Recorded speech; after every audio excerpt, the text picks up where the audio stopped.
الحمدللہ رب العالمین والصلاة والسلام علی سید الانبیاء والمرسلین اما بعد فاعوذ باللہ من الشیطان الرجیم بسم اللہ الرحمن الرحیم۔ ہماری گفتگو چل رہی تھی کہ انبیاء کے بارے میں جو عقائد رکھنا ضروری ہیں اور خود خاص طور پر نبی کریم علیہ الصلاۃ والسلام کے بارے میں جو عقیدہ رکھنا لازم ہے، تو اسی میں سے یہ بھی تھا کہ آپ علیہ الصلاۃ والسلام تمام مخلوقات میں سب سے افضل ہیں۔ اسی کے تحت ماتن فرماتے ہیں، قال القاضی وَكَذَلِكَ نَقْطَعُ بِتَكْفِيرِ غُلَاةِ الرَّفَضَةِ فِي قَوْلِهِمْ إِنَّ الْأَئِمَّةَ أَفْضَلُ مِنَ الْأَنْبِيَاءِ۔ قاضی ایاز مالکی نے فرمایا کہ اسی طریقے سے ہم ان غالی رافضیوں کی تکفیر میں قطعی حکم لگاتے ہیں ان کے اس قول کے بارے میں کہ ائمہ یعنی جو ائمہ معصومین ان کے نزدیک ہیں وہ انبیاء سے افضل ہیں۔ قال القاری وہذا کفر صریح یستفاد من قوله تعالی اللہ یصطفی من الملائکۃ رسلا ومن الناس، سورہ حج آیت نمبر 75۔ وفی ھذا المحل مباحث ذکرتها فی شرح الفقہ الاکبر۔ تو ملا علی قاری نے شرح شفا کے اندر فرمایا کہ ان کا یہ کہنا کفر ہے اور بالکل صریح ہے، اور اس کا جو کفر ہونا ہے وہ اللہ کے اس قول سے مستفاد ہے کہ اللہ فرشتوں میں سے رسول چن لیتا ہے اور لوگوں میں سے۔ تو فرماتے ہیں اس محل میں کچھ اور مباحث بھی ہیں جس کو میں نے شرح فقہ اکبر کے اندر ذکر کیا ہے۔ تو غیر نبی کو نبی پر فضیلت دینا یہ غالی رافضیوں کے ان اقوال میں سے ہے کہ جن کی وجہ سے ان پر تکفیر کا حکم دیا گیا۔ تو یاد رکھیے کہ روافض کی جو امام اہل سنت نے 3 اقسام بیان فرمائی ہیں۔ پہلے وہ رافضی ہیں کہ جو ضروریات دین میں سے کسی ضروری امر کا انکار کرے، جیسے قرآن کو ناقص بتائے یا وحی میں غلطی کا امکان کرے یا اللہ تعالیٰ پر بدا یعنی پچھتاوے کا قول کرے یا حضرت علی رضی اللہ تعالیٰ عنہ کی الوہیت کا قائل ہو، اور اسی طرح ام المومنین حضرت عائشہ صدیقہ رضی اللہ تعالیٰ عنہ پر تہمت لگائے، اور انہی میں سے یہ بھی ہے کہ انبیاء پر غیر نبی کو فضیلت دے۔ تو ان کے جو ان نظریات میں سے کوئی بھی نظریہ رکھے گا تو وہ دائرہ اسلام سے خارج کا اس پر حکم لگے گا۔ دوسرا، جو ضروریات دین میں سے کسی ضروری کا تو انکار نہیں کرتا لیکن صحابہ کرام علیہم الرضوان پر سب و شتم کرتا ہے، ان پہ کفر کی تہمت لگاتا ہے، یا اسی طریقے سے خلفائے راشدین کا انکار کرتا ہے، خاص طور پر صدیق اکبر رضی اللہ تعالیٰ عنہ یا عمر فاروق اعظم رضی اللہ تعالیٰ عنہ پر تہمت لگاتا ہے کہ جی انہوں نے خلافت غصب کر لی تھی۔ تو یہ وہ عقیدے ہیں کہ فقہا نے ان کو کفر قرار دیا ہے، لیکن جو علماء متکلمین ہیں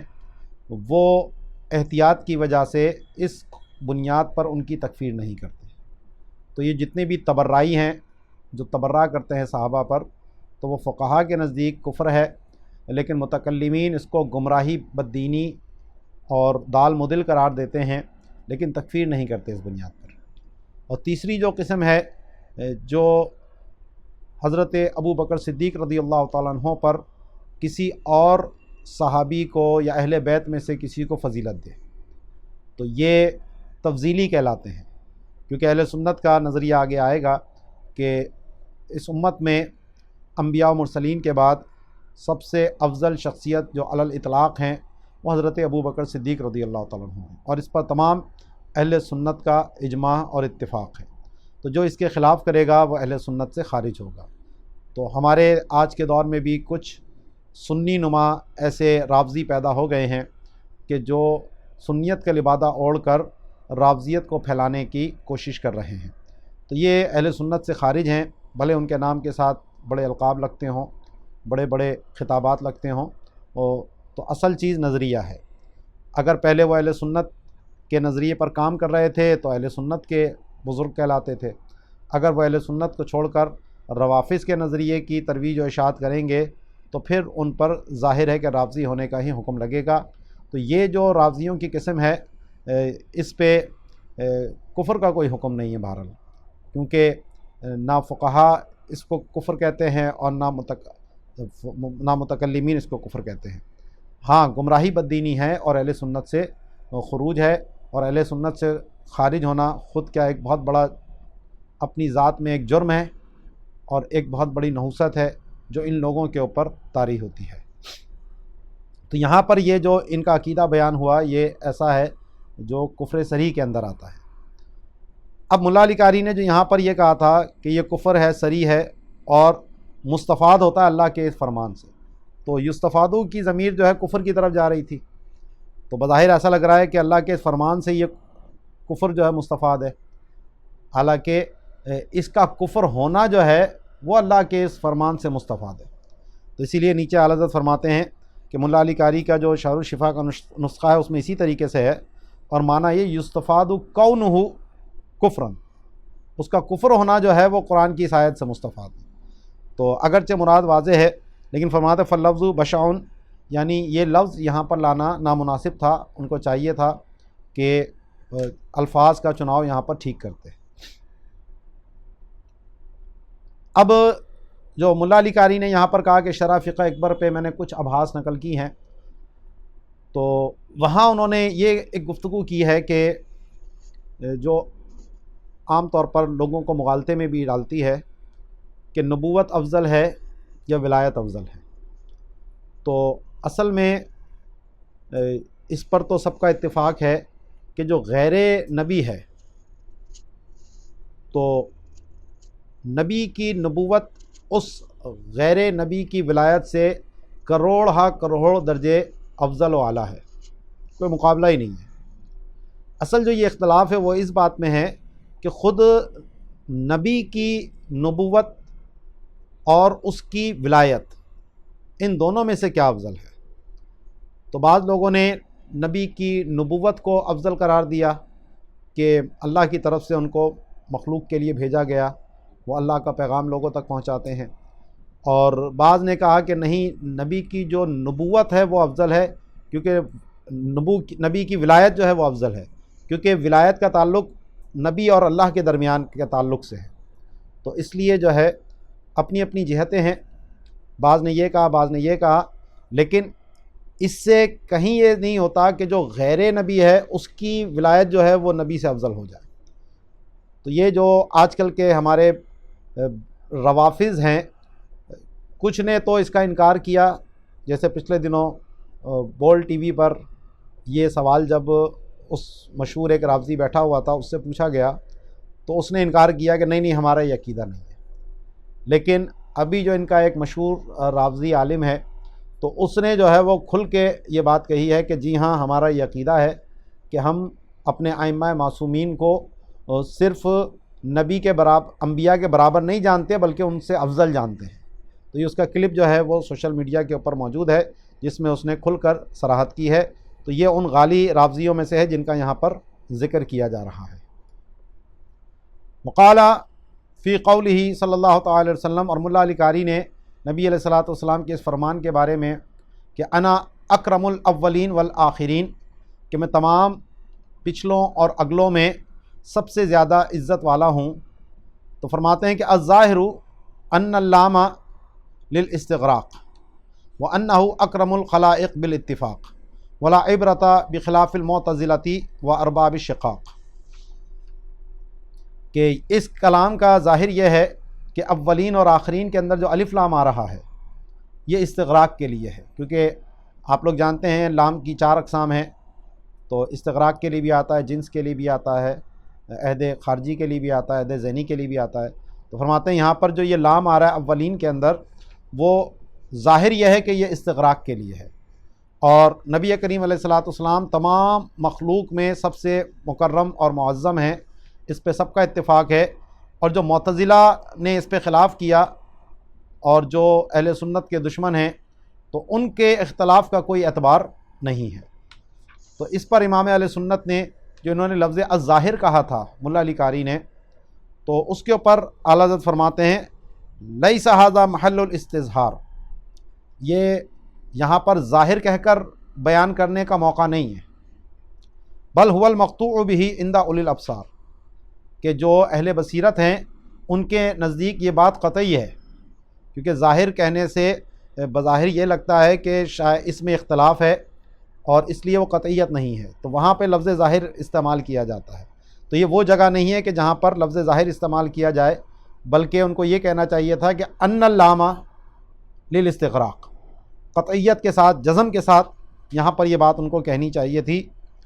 وَكَأَنَّ العلامۃ القاری غرہ ما وقع من متاخر المعتزلۃ فظن نزول الاجماع عن القطعی، تو فرماتے ہیں گویا کہ ملا علی قاری کو دھوکہ لگ گیا ہے اس بات سے کہ جو متاخرین معتزلہ نے کہا، یعنی انہوں نے جو انکار کیا،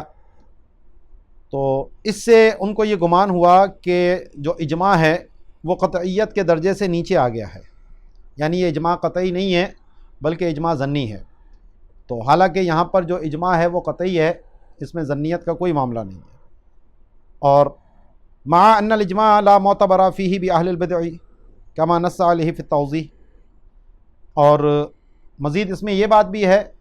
کہ اگر جو اہل بدعت اجماع کے خلاف کوئی بات کہیں تو ان کے خلاف کا کوئی اعتبار نہیں ہوتا، اس سے اجماع پر کوئی فرق نہیں پڑتا، جیسا کہ توضیح میں اس کی صراحت کی ہے۔ من الکتاب الاصول منہ وإلیہ یشیر کلامہ فی منح الروض، اور اسی کی طرف جو ملا علی قاری کی دوسری کتاب ہے منح الروض جو شرح فقہ اکبر ہے، تو اس میں انہوں نے بھی اس طرف ہی اشارہ کیا ہے، یعنی قطعیت سے تھوڑا سا نیچے کی وہ انہوں نے بات کہی ہے۔ وہذہ ذلۃ، تو یہ ان کی خطا ہے، کیونکہ یہاں مسئلہ اجماع قطعی ہے، ظنی نہیں ہے یہ۔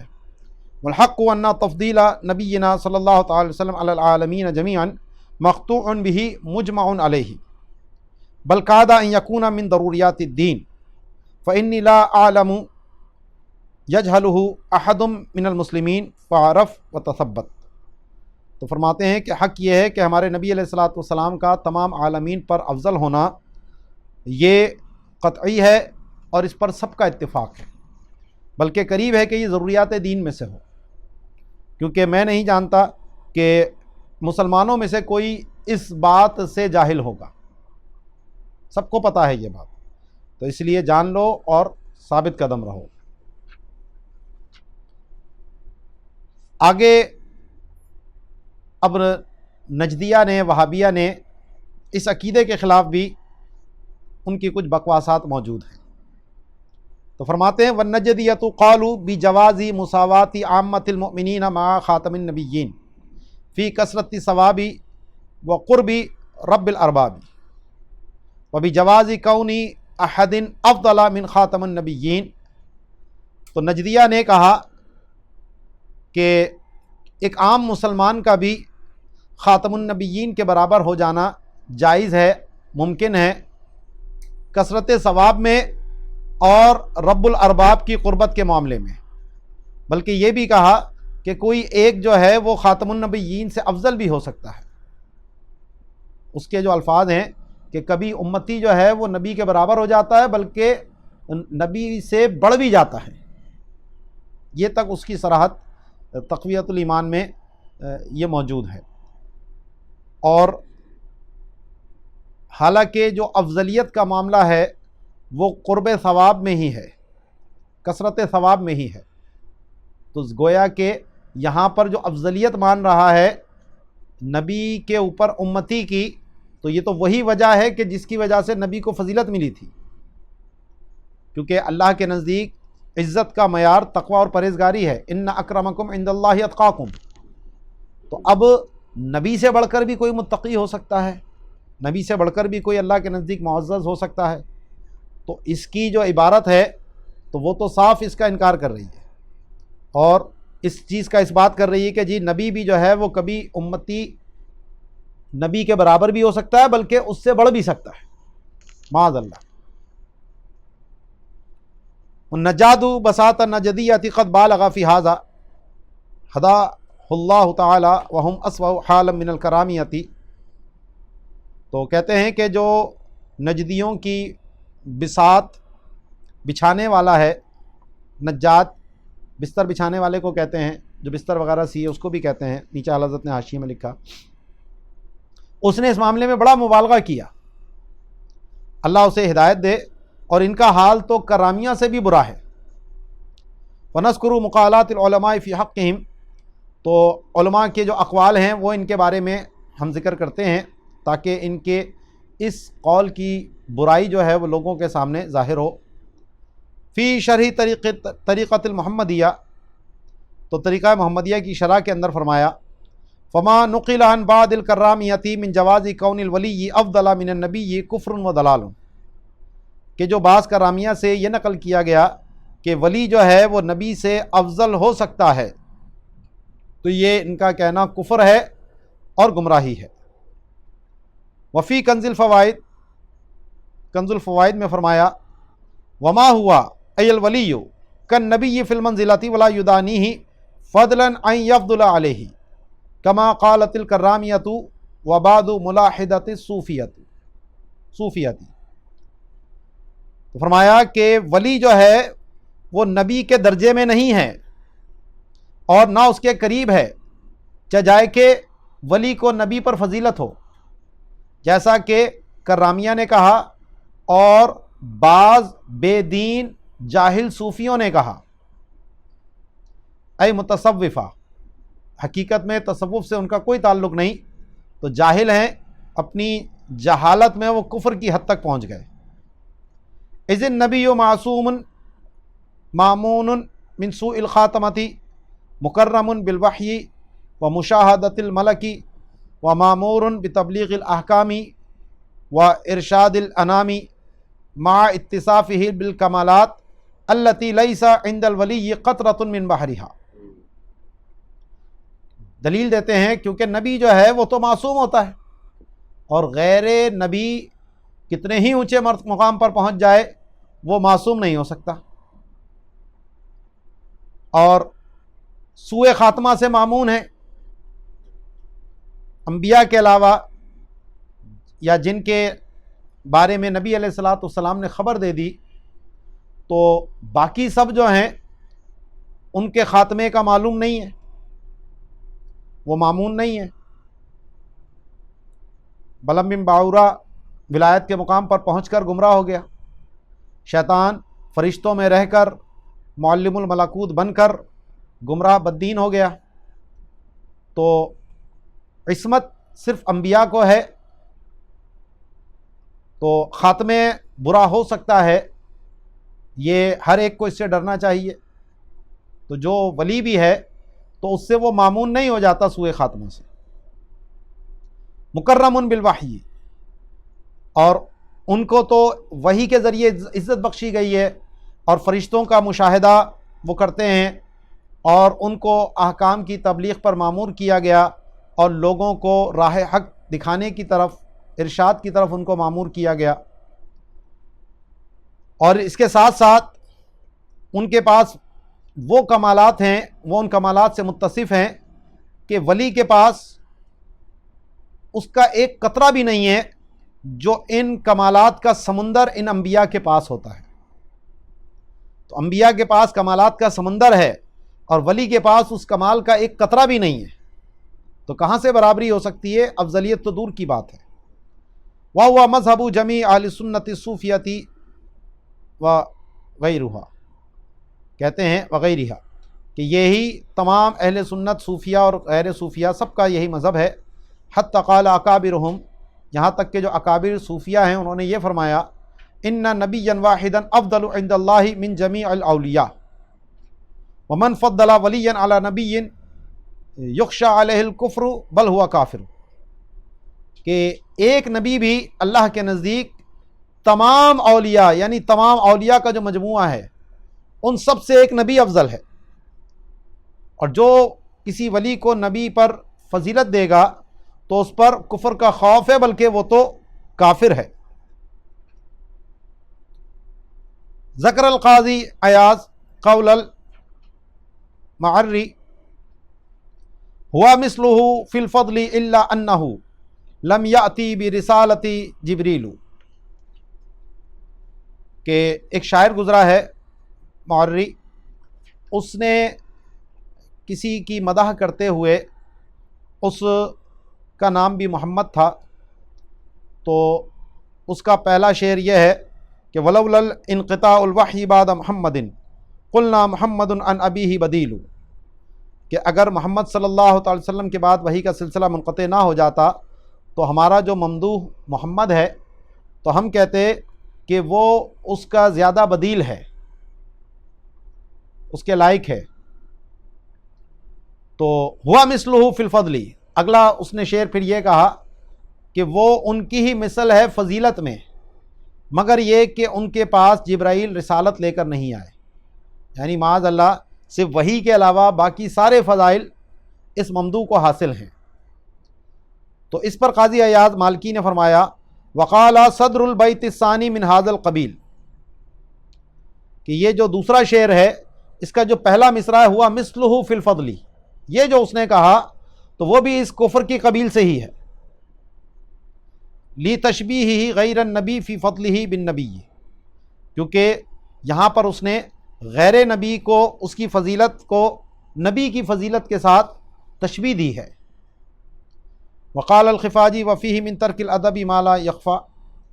اور علامہ خفاجی نے فرمایا کہ اس میں وہ ترک ادب ہے جو کسی اہل شعور پر مخفی نہ ہوگا۔ وقال وحاشاہ من ان یرضی بہ من لہ اسلام او ذوق فانہ کفر بغیر لذۃ، کہ یہ بہت بعید بات ہے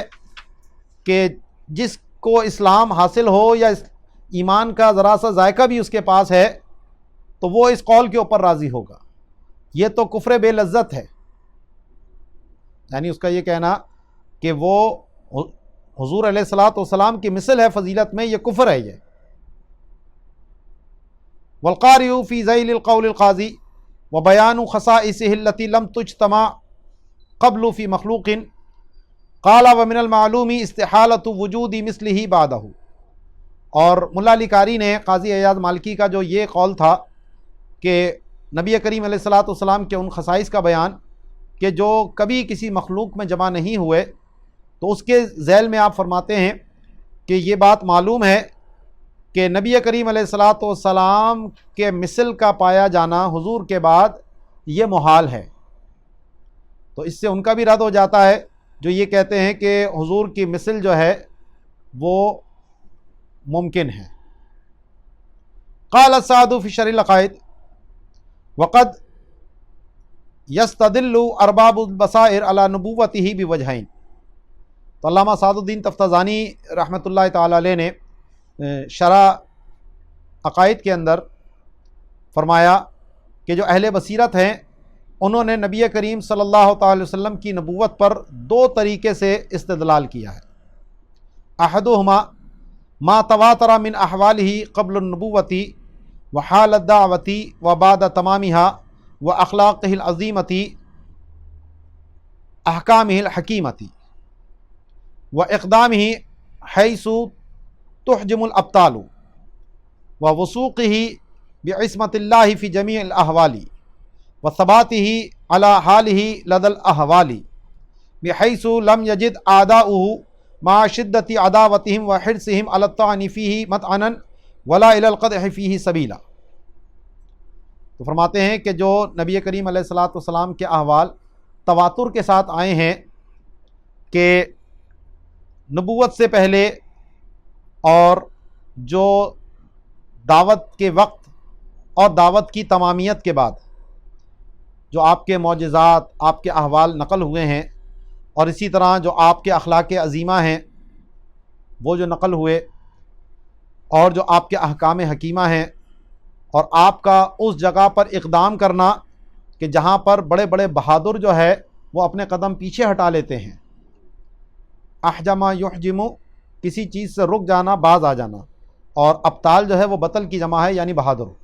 شجاع۔ اور اسی طرح نبی کریم علیہ الصلاۃ والسلام کا جو ثابت قدم رہنا ہے اللہ کی عصمت پر تمام احوال میں، اور آپ کا ثابت قدمی دکھانا اپنے ہی حال پر جب بڑی بڑی مصیبتیں موجود تھیں، اس طور پر کہ جو آپ کے دشمن ہیں ان کو باوجود اس کے کہ وہ آپ کے شدید دشمنی میں تھے اور آپ پر طعن کرنے میں بڑے حریص تھے، ان کو طعن کی کوئی جگہ نہ مل سکی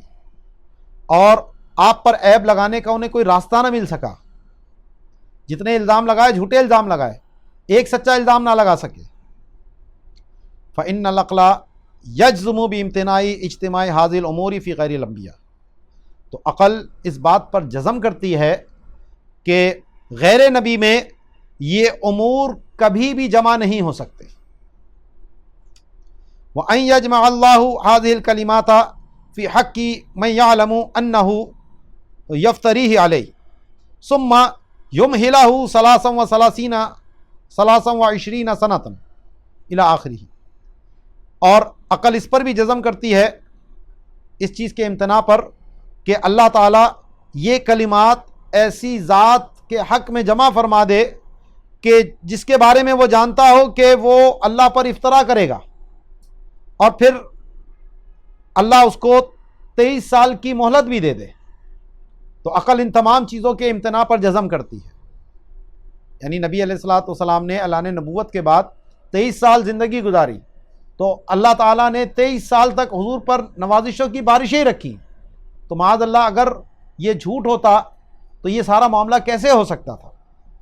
تو عقل اس پر جزم کرتی ہے کہ نبی کریم علیہ الصلاۃ والسلام یقیناً حق اور سچے نبی تھے۔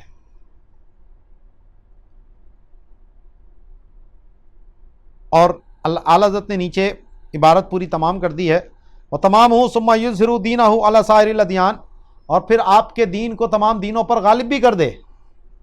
وَيَنْصُرَهُ عَلَى أَعْدَائِهِ، اور آپ کے دشمنوں پر آپ کی مدد بھی کرے، وَيُحْيِيَ آثَارَهُ بَعْدَ مَوْتِهِ إِلَى يَوْمِ الْقِيَامَةِ، اور آپ کے آثار کو زندہ رکھے قیامت تک کے لیے، آپ کے انتقال کے بعد بھی۔ پھر جو ہے وہ دوسری دلیل جو تھی وہ بھی آپ نے وہاں ذکر کی۔ اب یہ دیکھیے یہ ساری چیزیں کہ غیر نبی کو نبی پر فضیلت دینا کھلا کفر ہے،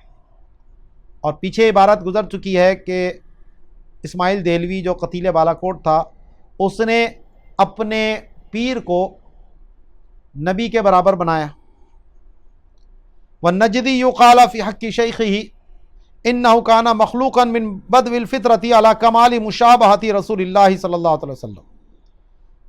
تو نجدی نے اپنے شیخ کے حق میں کہا کہ وہ اپنی ابتدائے فطرت سے ہی رسول اللہ صلی اللہ علیہ وسلم کی کمال مشابہت پر پیدا کیا گیا ہے۔ وَبَلَغَ لَهُ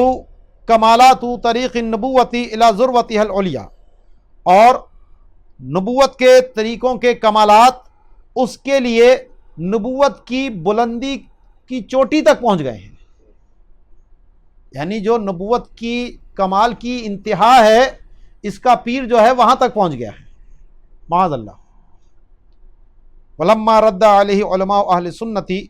وَذَكَرُوا فِي الرَّدِّ عبارة الشفاء فالنجاد تصدى لجوابه بما افتضح وندم موافقه ومخالفه اقترح وقد فرغنا بحمد الله عن كشف عواره في تلخيص الحق۔ تو فرماتے ہیں کہ جب علماء اہل سنت نے اس کا رد کیا، اور جو شفا کی عبارت پیچھے گزر چکی ہے وہ اس کے رد میں ذکر کی، تو پھر اس نجدی نے ان کے جواب کے درپے ہوا وہ اور کلام کیا جس سے مزید رسوا ہوا، اور جو اس کے موافقین تھے وہ مزید نادم ہوئے، اور جو اس کے مخالفین تھے انہوں نے خوب اس کو مجروح کیا، اور کہتے ہیں الحمدللہ ہم اس کی جو گمراہی ہے اس کو کھول کر فارغ ہو چکے ہیں اپنی کتاب تلخیص الحق کے اندر۔ تو یہ علامہ فضل رسول صاحب کی بڑی زبردست کتاب ہے جو کہ اس مسئلے کے رد کے لیے آپ نے تحریر فرمائی ہے۔ اگلا جو مسئلہ ہے جس پر ایمان لانا وہ ضروری ہے نبی کریم علیہ الصلوۃ والسلام پر ایمان کے بارے میں، انہ اسری بہ من المسجد الحرام الذی بمکۃ الی المسجد الاقصی الذی ہوا بیت المقدس ثم عرج بہ الی حیث شاء اللہ من العلا، کہ یہ عقیدہ رکھا جائے کہ نبی کریم علیہ الصلوۃ والسلام کو اسرا کروائی گئی ہے مسجد حرام سے جو مکے میں ہے مسجد اقصی تک جو بیت المقدس میں ہے، اس سے یعنی بجسدہ یقظۃً کہ یہ جو آپ کی اسرا تھی یہ جسم کے ساتھ تھی اور جاگنے کی حالت میں تھی، ٹھیک ہے جی۔ اور اس سے مسجد اقصی جو بیت المقدس میں ہے تو اس کا بھی بعض لوگوں نے جو رد کیا یہ کہنے کے لیے کہ جی مسجد اقصی سے مراد دور کی مسجد ہے، یعنی آپ مسجد الحرام میں ہی تھے معاذ اللہ۔ جو پیچھے بھی گزرا تھا جو نیچری ہیں سید احمد علی گڑھی جو ہے اس نے اس معجزے کا انکار کیا اپنے گمان میں کہ جی قانون قدرت یہ ہے کہ کوئی شخص زمین کے مدار سے باہر نہیں نکل سکتا۔ تو آج خلائی اسٹیشن بنے ہوئے ہیں اور اسپیس ٹیکنالوجی میں انسان اتنے ترقی کر گیا، تو آج کے دور میں یہ علی گڑھی یہ بات کرتا تو لوگ اس کی گردن پہ چپت لگاتے کہ کیسی مجنونہ والی باتیں کر رہا ہے۔ تو جن باتوں کو وہ اٹل قانون کہہ رہا تھا، قانون فطرت کہہ رہا تھا، آج بچہ بچہ اس جس کا یہ خود ساختہ قانون بتا رہا تھا اس کے ٹوٹنے کا نظارہ کرتا ہے۔ آج دنیا مریخ پر جانے کی بات کر رہی ہے اور وہ یہ کہتا تھا کہ جناب کوئی بھی شخص جو ہے وہ زمین کے مدار سے باہر ہی نہیں نکل سکتا۔ اس وجہ سے اس نے معجزے کا انکار کر دیا اس معراج شریف کے۔ پھر آپ کو اعراج کرائی گئی جہاں تک اللہ نے چاہا بلندی پہ، وجزم فی شرح العقائد بأن من انکر المعراج یحکم ببدعتہ وتفسیقہ، وقال اللقانی وهو صواب فی خصوص المعراج واما الاسراء فحکم منکرہ الکفر، وقال القاری فمن انکر مطلق الاسراء فهو کافر بلا امتراء۔ تو شرح عقائد کے اندر جزم کیا انہوں نے کہ جو معراج کا انکار کرے، یعنی جو مسجد اقصی سے آسمانوں کی سیر جو آپ علیہ الصلوۃ والسلام نے کی اور جہاں تک اللہ نے چاہا آپ کو لے کر گیا، تو اس کے منکر پر بدعت اور تفسیق کا حکم ہے، یعنی وہ ضال ہے، گمراہ ہے اور بدعتی ہے۔ اور علامہ لقانی نے کہا کہ معراج کے معاملے میں تو یہ بات درست ہے، لیکن جو اسراء ہے یعنی مسجد الحرام سے مسجد اقصی تک، کیونکہ قرآن میں اس کا ذکر موجود ہے اور وہ قطعیت ہے اس کے اوپر، تو اس کا اگر کوئی انکار کرے گا تو وہ تو کفر ہے۔ اور ملا علی قاری نے بھی یہی کہا کہ مطلق اسراء کا انکار کرنے والا بغیر شک کے کافر ہے۔ تو ایک ہے اسراء یعنی مسجد الحرام سے مسجد اقصی تک، اس کا منکر کافر ہے، اور دوسرا ہے کہ مسجد اقصی سے لے کر آسمانوں کی سیر تک اس کو معراج کہتے ہیں، اور اس کا گمراہ بدعتی ہے اور گمراہ ہے۔ اور تیسرا ہے اعراج یعنی آسمانوں سے مقام قاب قوسین تک، تو اس کو منکر کو کیونکہ یہ خبر احاد سے ثابت ہے تو اس لیے اس کو محروم اور گناہگار قرار دیا گیا ہے۔ وَمِنْهَا أَنْ يَعْتَقِدَ أَنَّ يَوْمَ الْقِيَامَةِ لَا يَسْتَغْنِي أَحَدٌ مِّنْ أُمَّتِهِ بَلْ جَمِيعُ الْأَنْبِيَاءِ عَنْ جَاهِهِ وَمَنْزِلَتِهِ وَمَتَى لَمْ يَفْتَحِ الشَّفَاعَةَ لَا يَسْتَطِيعُ أَحَدٌ شَفَاعَةً كَذَا فِي الْمُعْتَمَدِ۔ آگے شفاعت کا عقیدہ یہاں پر بیان کرتے ہیں کہ انہی عقائد میں سے یہ عقیدہ رکھنا بھی لازم ہے کہ نبی کریم علیہ الصلاۃ والسلام سے قیامت کے دن آپ کی امت میں سے کوئی بھی مستغنی نہیں، بلکہ جمیع انبیاء جو ہیں وہ آپ کی جاہ اور منزلت سے مستغنی نہیں ہیں، اور جب تک آپ شفاعت کا دروازہ نہیں کھولیں گے تو کوئی بھی شفاعت کی استطاعت نہیں رکھے گا۔ اسی طریقے سے کنز کے اندر معتمد کے اندر فرمایا۔ تو حضور علیہ الصلاۃ والسلام کا جو شفاعت کا عقیدہ ہے یہ حق ہے، اور جو شفاعت کا منکر ہے وہ خود شفاعت سے محروم رہے گا۔ اور شفاعت کی بنیادی طور پر 3 اقسام ہیں۔ ایک ہے شفاعت بالوجاہت، دوسری ہے شفاعت بالمحبت، اور تیسری ہے شفاعت بالاذن۔ شفاعت بالوجاہت کا معنی یہ ہے کہ اللہ تبارک و تعالی نے اپنے بندے کو وہ وجاہت عطا فرمائی ہے کہ اس وجاہت کا تقاضا یہ ہے کہ اگر یہ بندہ اللہ کی بارگاہ میں کسی کی سفارش کرے، کسی کی شفاعت کرے، تو اللہ تبارک و تعالی اس کی اس سفارش کو قبول فرما لے۔ اس لیے نہیں کہ اللہ کو اس بندے کا کوئی ڈر ہے، کوئی خوف ہے معاذ اللہ، کیونکہ اس کو یہ مقام تو اللہ ہی نے عطا فرمایا ہے، بلکہ یہ اس مقام کا تقاضا ہے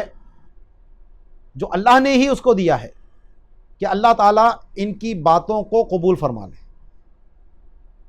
یہ اس کا کرم ہے، یہ اس کی عنایت ہے کہ اپنے بندوں پر اس نے ایسا لطف و کرم فرمایا ہے۔ اسی طرح جو شفاعت بالمحبت ہے اس کا معنی یہ ہے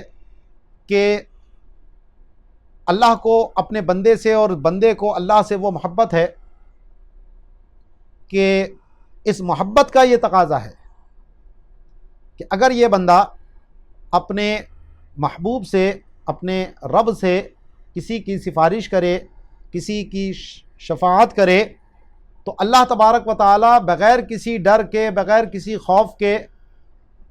اس کی اس بات کو قبول فرما لیتا ہے اپنے لطف و عنایت سے۔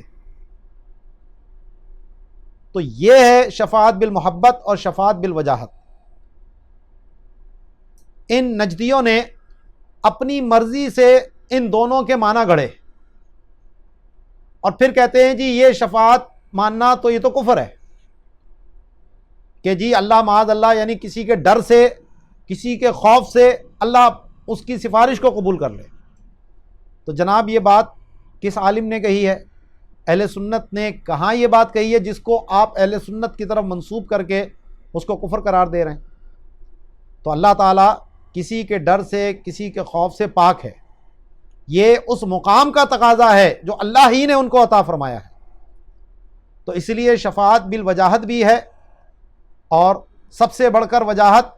اللہ کی بارگاہ میں نبی کریم صلی اللہ تعالی وسلم کو حاصل ہے، اور سب سے زیادہ محبت اللہ تبارک و تعالی اپنے حبیب صلی اللہ تعالی علیہ وسلم سے فرماتا ہے۔ تو اسی لیے یہ دونوں قسم کی جو شفاعتیں ہیں وہ بھی حضور علیہ الصلاۃ والسلام کے لیے ثابت ہیں، اور اسی طرح جو شفاعت بالاذن ہے تو جس معنی میں وہ بیان کرتے ہیں وہ بھی حقیقت میں اس شفاعت کا انکار ہی ہے، کہ آگے اس کی تفصیل آ رہی ہے۔ تو یہ تینوں قسم کی شفاعتیں ثابت ہیں، اور اللہ نے اپنے بندوں کو یہ تینوں قسم کی شفاعت کرنے کا اختیار عطا فرمایا ہے۔ تو یہاں پر اعلیٰ حضرت نے ایک حاشیہ لگایا ہے کہ کوئی بھی شفاعت کی استطاعت نہیں رکھے گا جب تک کہ حضور شفاعت نہ فرمائیں۔ تو اس پہ فرماتے ہیں وَهَذَا أَحَدُ مَعَانِي قَوْلِهِ صلی اللہ علیہ وسلم أَنَا صَاحِبُ شَفَاعَتِهِمْ۔ تو یہ جو قول ہے آپ علیہ الصلوۃ والسلام کا کہ میں ان کا صاحب شفاعت ہوں، اس کا ایک معنی یہ ہے، اور اس کا ایک دوسرا معنی جو الطف اشرف ہے کہ ان لا شفاعت لأحد بلا واسطۃ عند ذی العرش الا للقرآن العظیم ولہذا الحبیب المرتجی الکریم، کہ جناب اللہ کی بارگاہ میں کسی کو بھی بلا واسطہ شفاعت کا حق حاصل نہیں ہے سوائے قرآن عظیم کے اور اس حبیب جن کی کرم کی امید ہے یعنی نبی کریم علیہ الصلوۃ والسلام، صرف یہ دو یعنی قرآن پاک اور رسول اللہ صلی اللہ علیہ وسلم براہ راست بغیر واسطے کے اللہ کی بارگاہ میں سفارش فرمائیں گے۔ وَأَمَّا سَائِرُ الشُّفَعَاءِ من الملائکۃ والانبیاء والاولیاء والعلماء والحفاظ والشہداء والحجاج والصلحاء فعند رسول اللہ صلی اللہ علیہ وسلم فینہون الیہ ای یأتون الی النبی صلی اللہ علیہ وسلم ویشفعون لدیہ وہو یشفع لمن ذکروہ ولمن لم یذکروا عند ربہ عز وجل۔ تو فرماتے ہیں کہ باقی جتنے بھی شفاعت کرنے والے ہیں یعنی انبیاء، اولیاء، علماء، حفاظ، شہداء، حجاج، نیک لوگ، تو یہ سب رسول اللہ صلی اللہ علیہ وسلم کے پاس شفاعت لے کر آئیں گے اور ان کی انتہا رسول اللہ صلی اللہ علیہ وسلم پر ہوگی، یعنی یہ حضور کی بارگاہ میں سفارش کریں گے۔ اور پھر خود نبی کریم علیہ الصلوۃ والسلام جن لوگوں کا یہ ذکر کریں گے اور جن کا یہ ذکر نہیں بھی کریں گے تو ان کی سفارش جو ہے وہ اللہ کی بارگاہ میں پیش کریں گے۔ تو براہ راست سفارش کرنے والے، شفاعت کرنے والے وہ رسول اللہ صلی اللہ علیہ وسلم ہیں اور قرآن پاک ہے۔ وقد تأکد عندنا ھذا المعنی باحادیث وللہ الحمد، اور یہی معنی ہمارے نزدیک احادیث سے مؤکد ہے اور اللہ ہی کے لیے حمد ہے۔ وفی الکنز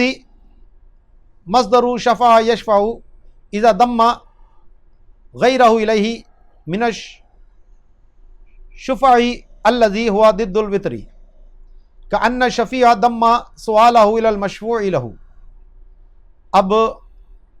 کنز کے اندر اس شفع یشفع کا جو مصدر ہے شفاعت، اس کا معنی بیان کیا کہ اس کا مطلب کیا ہے کہ ایک ہوتا ہے وطر یعنی تنہا، ایک ہوتا ہے شفع یعنی جوڑا۔ تو یہاں شفاعت اس کو کیوں کہا جاتا ہے؟ تو وہ کہتے ہیں کہ جب کوئی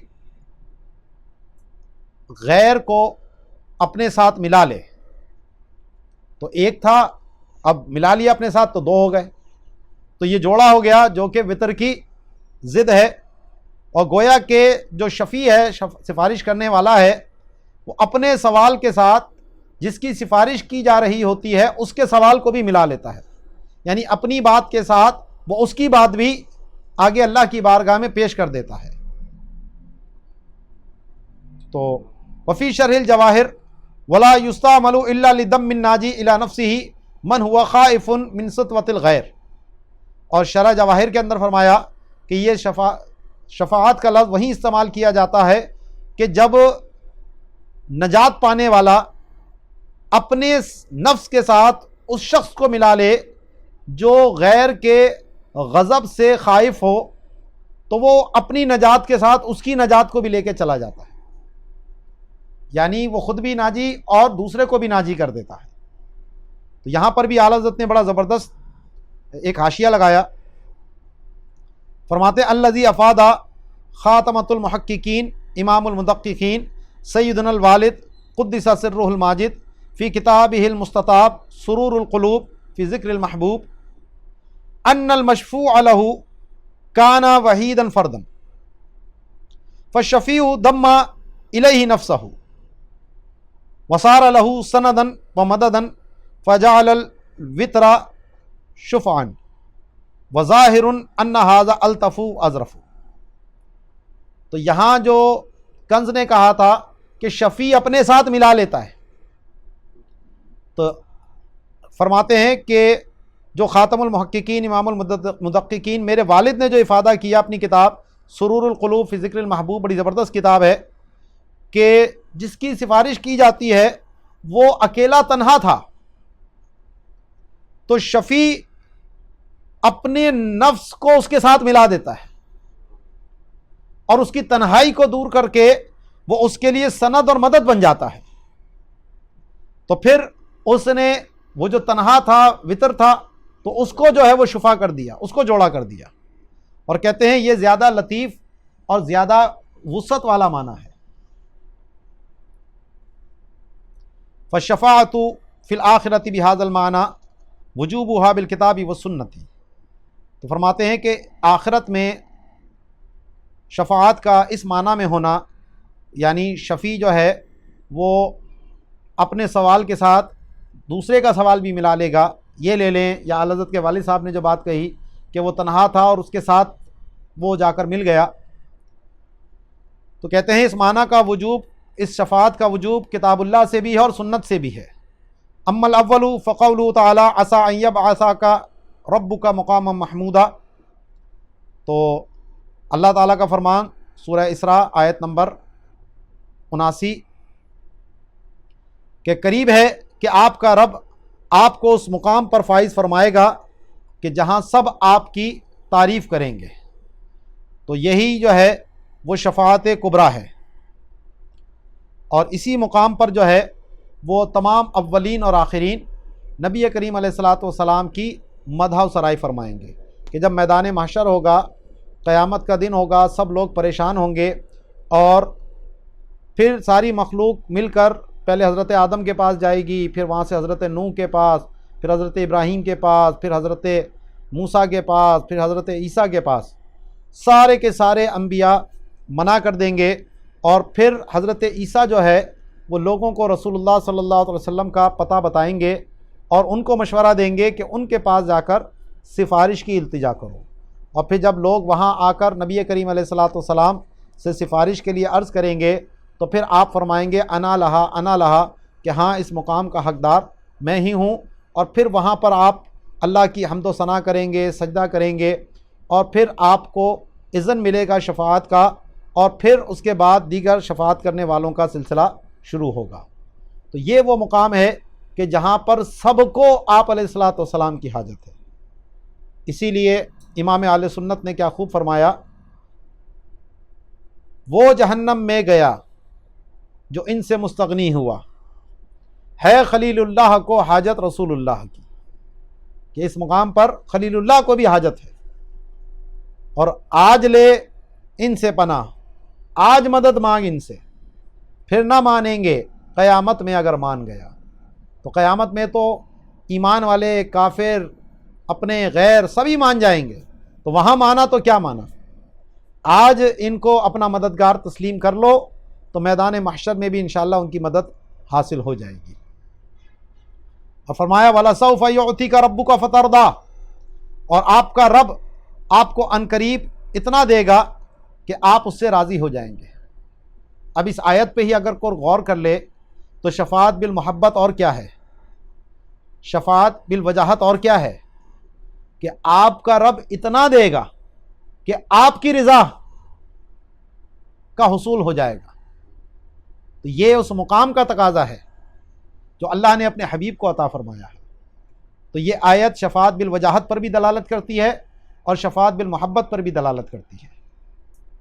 من ذا الذی یشفع عندہ الا باذنہ، سورہ بقرہ آیت الکرسی کے اندر فرمایا 255، کون ہے کہ جو اس کے نزدیک شفاعت کرے گا مگر اس کی اجازت سے، یہ شفاعت بالاذن ہے۔ یومئذ لا تنفع الشفاعۃ الا من اذن لہ، سورہ طٰہٰ آیت نمبر 109، کہ اس دن شفاعت فائدہ نہیں دے گی مگر جس کے لیے اللہ رب العالمین اجازت دے گا۔ تو شفاعت بالاذن بھی ہے، اور وہ دو شفاعتیں بھی ہیں، وہ بھی اللہ ہی کا اذن ان کو ہو چکا ہے۔ قال فی حق الکفرۃ، اور اللہ تعالیٰ نے کافروں کے بارے میں فرمایا فما تنفعہم شفاعۃ الشافعین، سورہ مدثر آیت نمبر 48، کہ ان کافروں کو کسی بھی سفارش کرنے والے کی شفاعت فائدہ نہیں دے گی۔ تو فلو لم یکن للمؤمنین لما کان لتخصیصہم فائدہ، تو اگر سفارش کرنے والوں کی سفارش مومنوں کو بھی فائدہ نہ دے تو پھر ان کافروں کو اس سے تخصیص کرنے کا کیا فائدہ ہوا؟ ٹھیک ہے جی، اس پہ اعلیٰ حضرت فرماتے ہیں بل لم یصح تحدیدہم ولا تعییرہم بشیء یعمہ والمسلمین اجمعین کما لا یخفی، تو فرماتے ہیں کہ ان کافروں کو تحدید کرنا، ان کو عار دلانا ایسی چیز کے ساتھ جس میں مسلمان اور کافر دونوں شامل ہوں تو وہ تو درستی نہیں ہے، ورنہ کافر کہے گا کہ اگر میں نے ایمان نہیں لایا تو مجھے کیا نقصان ہوا، تو یہ ایمان لا کر بھی ان کے ساتھ بھی یہی ہو رہا ہے، تو میرے لیے کون سی نئی بات ہے؟ تو اس لیے جب ان کے لیے یہ خاص کیا گیا کہ ان کو فائدہ نہیں دے گی تو پتہ لگا کہ مومنوں کو اس کا فائدہ ہوگا۔ وقال واستغفر لذنبک وللمؤمنین والمؤمنات، کہ آپ اپنے خاصوں کے اور عام مومنین اور مومنات کے لیے بھی استغفار کیجیے۔ اب یہاں پر اعلیٰ حضرت نے ایک حاشیہ لگایا جس سے بڑا زبردست فائدہ ملا۔ تو فقد امر نبیہ صلی اللہ تعالی وسلم ان یتضرع الی ربہ فی مغفرۃ امتہ، تو فرماتے ہیں کہ اللہ نے اپنے نبی علیہ الصلوۃ والسلام کو حکم دیا کہ اپنی امت کی مغفرت کے بارے میں اپنے رب کی طرف تضرع اور زاری فرمائیں۔ وَهَلِ الشَّفَاعَةُ إِلَّا هَذَا، تو یہ شفاعت ہی تو ہے اور کیا ہے۔ وَهَذَا أَمْرٌ، اور یہاں پر نبی کریم علیہ الصلوۃ والسلام کو حکم دیا گیا وَاسْتَغْفِرْ، یہ امر ہے۔ وَالْأَمْرُ ایجاب، اور امر جو ہے وہ وجوب کے لیے ہوتا ہے۔ وَالْإِیجَابُ فِي الدُّنْيَا، اور یہ وجوب دنیا میں ہی ہے، دنیا میں حکم دیا جا رہا ہے نا۔ وَثَبَتَ أَنَّهُ صلی اللہ علیہ وسلم قد أُوتِيَ الشَّفَاعَةَ هَا هُنَا، تو ثابت ہوا کہ نبی کریم علیہ الصلوۃ والسلام کو شفاعت اسی دنیا میں عطا کر دی گئی ہے۔ لا أنه يرجى أن يعطى في الأخرى كما تزعمه الطائفة النجدية الشرع، یہ معنی نہیں ہے کہ جناب امید کی جاتی ہے کہ آپ کو وہ آخرت میں دی جائے گی، جیسا کہ نجدیہ جو لوگ ہیں جو شر پسند ہیں ان لوگوں نے یہ گمان کیا۔ اور یہاں پر لذنبی کا میں جو لام آیا ہے تو یہ مجاز عقلی کے طور پر ہے، یعنی جو آپ کے خواص ہیں ان کے لیے بھی استغفار کیجیے، یہاں محذوف نہیں مان رہے، بلکہ یہ مجاز عقلی ہے۔ جو فصاحت و بلاغت کو جانتے ہیں تو وہ مجاز عقلی کو سمجھتے ہیں، اور عرب کے کلام میں بہت ہے، اور خود قرآن پاک میں کئی جگہ پر یہ مجاز عقلی موجود ہے۔ تو یہاں پر لذنبکا کے لیے جو آیا ہے، کیونکہ جو انبیاء ہیں تو یہ تو عقیدہ پیچھے گزر چکا ہے کہ وہ گناہوں سے پاک ہوتے ہیں، تو ان کے لیے تو کوئی گناہ ہے ہی نہیں جس کا وہ استغفار کریں۔